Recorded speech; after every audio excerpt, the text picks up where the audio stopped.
Good morning. निर्वाण GS academy में आपका स्वागत है। हर दिन की भांति आज 27 सितंबर का करंट अफेयर जो है आप लोगों के सामने जो है लेके आए हैं। और ये करंट अफेयर जो है सभी जो आगामी प्रतियोगिता परीक्षाएं होती हैं उनमें महत्वपूर्ण स्थान इनका रहता है।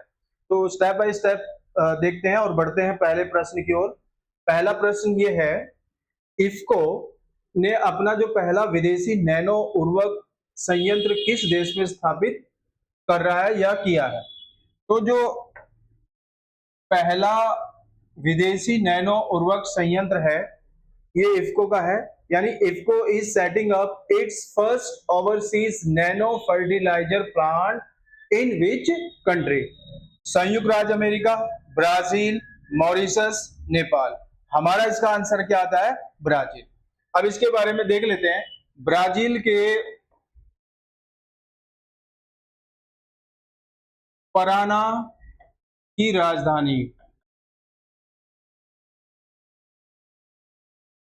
कुरितिबा में ये संयंत्र जो है ब्राजील की कंपनी नैनो फर्ट के साथ एक कोलैबोरेशन के माध्यम से कर रहे हैं। और पराना की राजधानी जो कुरितिबा है उसमें इसको स्थापित जो है किया जाएगा बेसिकली। ठीक है, 4.5 लाख लीटर जो है नैनो जो है इससे नैनो यूरिया का जो है निर्माण किया जाएगा। भारत में अगर मैं बात करूं नैनो यूरिया का सबसे पहला जो प्लांट है वो गुजरात के कलोल में स्थापित किया गया। कहाँ पर स्थापित किया गया? गुजरात के कलोल में। एक और इंटरेस्टिंग बात ये है यहाँ पे, जो भारत में जो है 5 यूनिट जो है इसकी स्थापित की गई है नैनो यूरिया की। और वो यूपी में 2 हैं, जहां आप बात करें आंवला और फूलपुर में। ठीक है, ये 2 हैं यूनिट, ठीक है टोटल। और गुजरात में जो अगर बात करें तो ये कांडला और कलोल में है। और एक जो है बेसिकली उड़ीसा में पारादीप में जो है इसको स्थापित किया जा रहा है। और इंटरेस्टिंग बात यह है, भारत ने जो है श्रीलंका को नैनो यूरिया की खेप जो है दी है। ठीक है, ये खेप जो है भेजी है। तो इस तरह से नैनो यूरिया का है और ये ब्राजील में स्थापित। नेक्स्ट देखते हैं। ए.के. भट्टाचार्य की पुस्तक डिफरेंट स्ट्रोक 1988 से 2014 में भारत के किन वित्त मंत्रियों के कार्यकाल को सम्मिलित किया गया है? The book Different Stroke 1998-2014 by A.K. Bhattacharya cover the tenure of which Indian finance minister?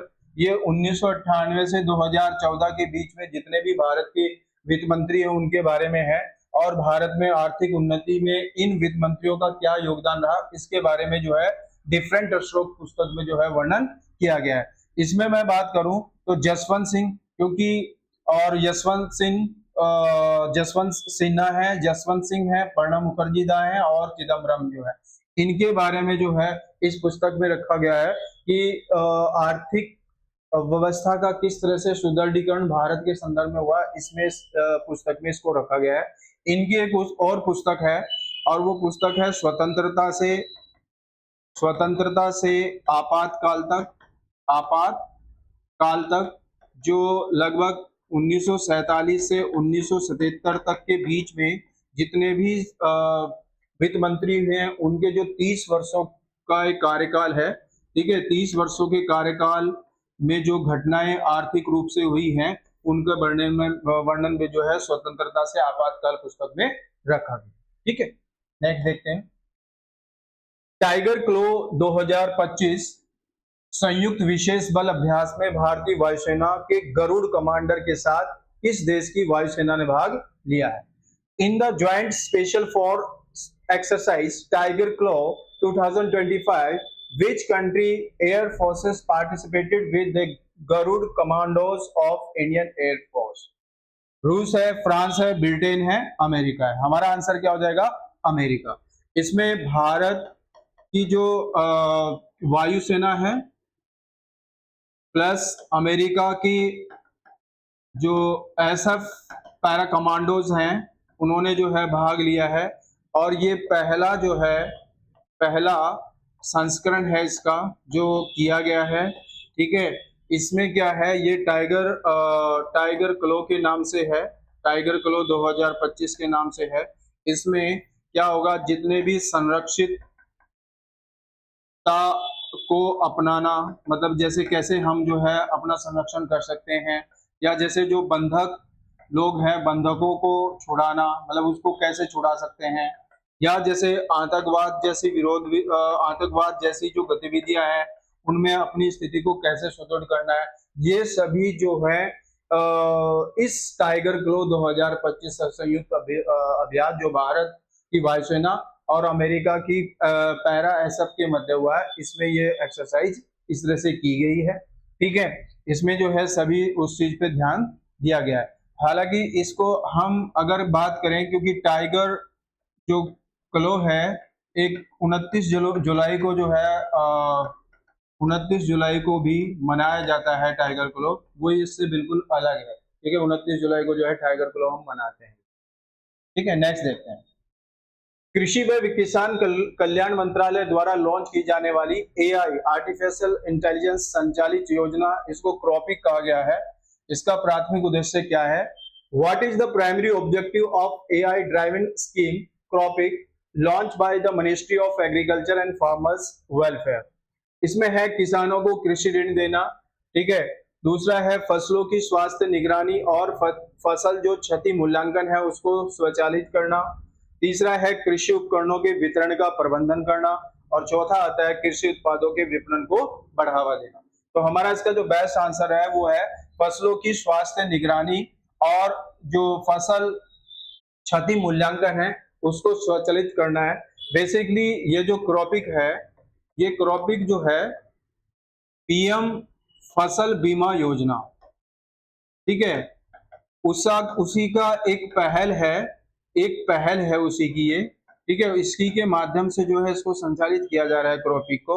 और इसमें क्या है कि फसलों में जैसे जलवायु परिवर्तन हो रहा है या फसलों की जो उसकी स्वास्थ्य की निगरानी है इसमें, और जो फसल का क्षति मूल्यांकन होता है उसका कैसे दिया जाए, ये सभी जो है इस क्रॉपिक योजना में जो है उजागर किया जा रहा है। इससे जो है किसानों की आय कहो या किसानों को जो आने वाली समस्याएं हैं उन पर जो है ज्यादा ध्यान केंद्रित करने की बात की गई है, ठीक है। तो ये काफी इंपॉर्टेंट है, ठीक है। इसको जो है इस परियोजना या इस क्रॉपिक के माध्यम से जो है किसानों को बहुत ही लाभ होने वाला है। नेक्स्ट देखते हैं, अंतरराष्ट्रीय निशानेबाजी खेल महासंघ विश्व कप म्यूनिक 2025 में भारत ने कितने पदक और कौन सा स्थान हासिल किया है? In the ISSF World Cup Munich 2025, how many medals did India win and which position did it achieve? देखिएगा, जो म्यूनिक है ये म्यूनिक जर्मनी में है, पहली बात तो यह है। दूसरी बात यह है कि भारत ने इसमें 4 पदक जीते हैं, 4 पदक जीते, जिसमें 2 स्वर्ण और 2 क्या है, कांस्य है, 2 स्वर्ण और 2। इसमें अगर भारत की पोजीशन की बात करें तो चीन इसमें नंबर 1 पे है, दूसरे नंबर पे नॉर्वे आता है, और तीसरे नंबर पे जो है इसमें क्या आता है, भारत तीसरे स्थान पर इसमें आता है, ठीक है। ये म्यूनिक में हुआ है, ठीक है। इसमें जो है जीते हैं, और ये जो प्रतियोगिता है लगभग 8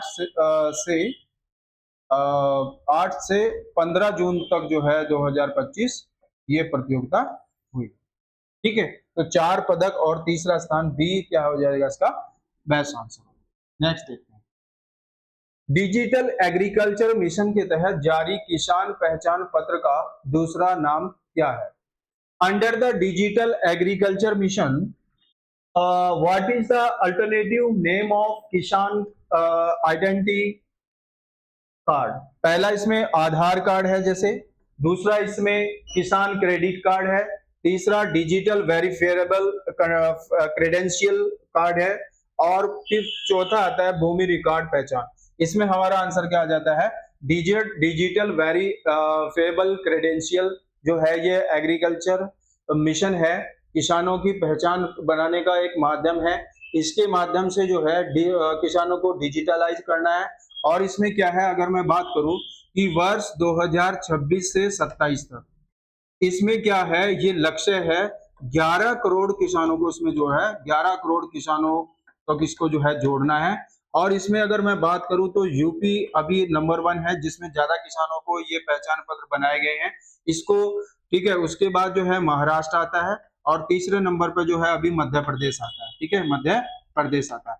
ये कार्ड नंबर या फार्मर आईडी के नाम से जो है फार्मर आईडी 7 के नाम से जो है ये बनाया जा रहा है, ठीक है। इसमें जो है डिजिटल वेरिफिकेशन होगा। इसमें जैसे भूमि संबंधी जो रिकॉर्ड है, भूमि संबंधी रिकॉर्ड है, ठीक है, या रिकॉर्ड है, या फिर जैसे फसल का लक्ष्य क्या है, फसल का कितने प्रतिशत हुआ है, ये सभी रिकॉर्ड जो है इस डिजिटल वेरिफाइबल क्रेडेंशियल कार्ड के माध्यम से हमें मिलते रहे, ठीक है। नेक्स्ट देखते हैं, लेक नेट्रॉन जो है ये किस देश में स्थित है जहां लेसर फ्लेमिंगो खतरे में है। और lake Natron where the lesser flamingo is under threat is located in which country. Option है मिस्र, केनिया, युगांडा, तंजानिया। तो आंसर हमारा क्या है, तंजानिया। ये बेसिकली फ्लेमिंगो है, ठीक है, और इस पर जो है खतरा हो रहा है क्योंकि जो लेक नेट्रॉन है, अगर मैं बात करूं तो लेक नेट्रॉन जो है ये तंजानिया में है। पहली बात तो ये है, ये कहां है, तंजानिया में है, ठीक है। और इसमें क्या है, सोडियम कार्बोनेट, सोडियम कार्बोनेट का जो है मतलब जो है बढ़ रही है इसमें लवणता, क्योंकि ये क्षारीय लेक है, विश्व की काफी बड़ी क्षारीय लेक है। इससे जो सोडियम कार्बोनेट की मात्रा है वो बढ़ रही है, जिससे कि जो है ममी टाइप जो है ये झील जो है दिखाई दे रही है, ठीक है। इस तरह से कि मम्मी का जैसा लेप किया जाता है, इस तरह से इसकी वजह से जो फ्लेमिंगो है इस पर जो है अंडर खतरे का है, मतलब खतरे के जो है स्थिति में इनको IUCN है, ठीक है, international union for conservation of nature, एक रेड डाटा जो लिस्ट जारी करती है, ठीक है। 9 श्रेणियों में इसको लिस्ट को जारी किया जाता है, ठीक है। कितनी श्रेणियों में, 9 श्रेणियों में लिस्ट जारी की जाती है और इसमें जो है खतरों से अवगत कराया जाता है कि वो पक्षी या जो भी चीजें हैं वो किस अंडर जो है उसमें आता है, ठीक है। नेक्स्ट देखते हैं, भारत के लोकपाल का आदर्श वाक्य क्या है। What is the motto of Lokpal of India. पहला इसमें जैसे स्वच्छता ही सेवा है, क्लीनिनेस इज सर्विसेज।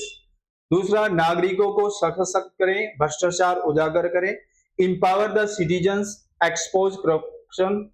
तीसरा आता है जन भागीदारी से विकास, development through the public participation. और भ्रष्टाचार मुक्त भारत, करप्शन फ्री इंडिया। तो इसका बेस्ट आंसर हमारा क्या है, नागरिकों को सशक्त करना और भ्रष्टाचार उजागर करना, बेसिकली जो लोकपाल का है। अब मैं थोड़ा सा देख लेते हैं यहाँ पे लोकपाल बेसिकली क्या है। ये बेसिकली ओम्बुड्समैन के नाम से भी जाना जाता है, ओम्बुड्स, ठीक है। ओम्बुड्समैन जो है ये स्वीडन में जो है सबसे पहले जो है भ्रष्टाचार के विरोध में एक संस्था बनी थी जिसको वहां पर ओम्बुड्समैन कहते हैं और भारत में इसको लोकपाल कहते हैं। लोकपाल की बात करूं तो भारत में 2013 लोकपाल अधिनियम बना, ठीक है, लोकपाल जो है अधिनियम बना और इसमें 16 जनवरी 2014 से जो है इसको लागू किया गया भारत में, ठीक है। अभी 16 जनवरी 2025 को जो है इसका 2025 को पहला जो है इसका मतलब एक ये कहिएगा कि संगठन जो है तरह का एक जो है गोष्ठी आयोजित की गई जिसमें ये व्यवस्था की गई।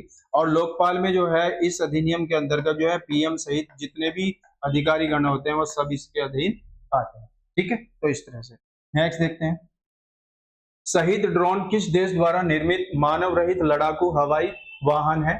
The Shahed drone is an unmanned compact aerial vehicle manufactured by which country. जिसमें इस तरह का जो है इसका डायग्राम आप देख सकते हैं, जैसे इसमें ऑप्शन दिया पाकिस्तान, चीन, ईरान और तुर्की। तो ये ईरान का जो है बेसिकली क्या है, शहीद ड्रोन है, ठीक है, और मानव रहित है।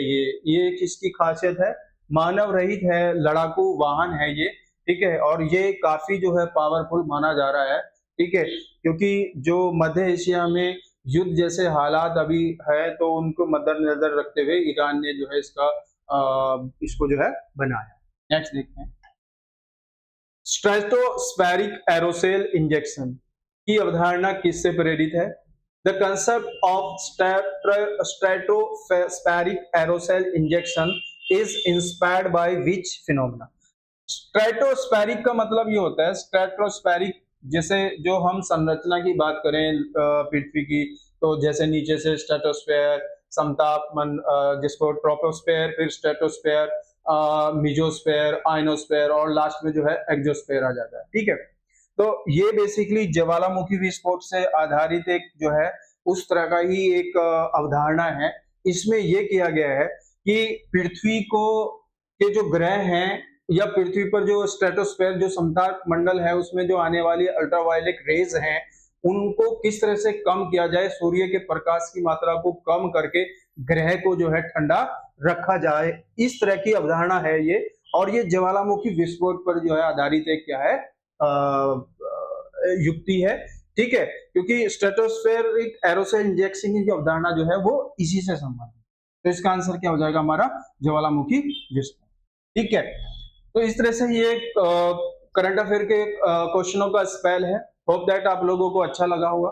ठीक है, इन क्वेश्चनों को आप हमारे जो है चैनल या टेलीग्राम ग्रुप से भी जो है पीडीएफ के माध्यम में प्राप्त कर सकते हैं। ठीक है, मिलते हैं फिर नेक्स्ट क्लास के साथ। ठीक है, तब तक के लिए धन्यवाद।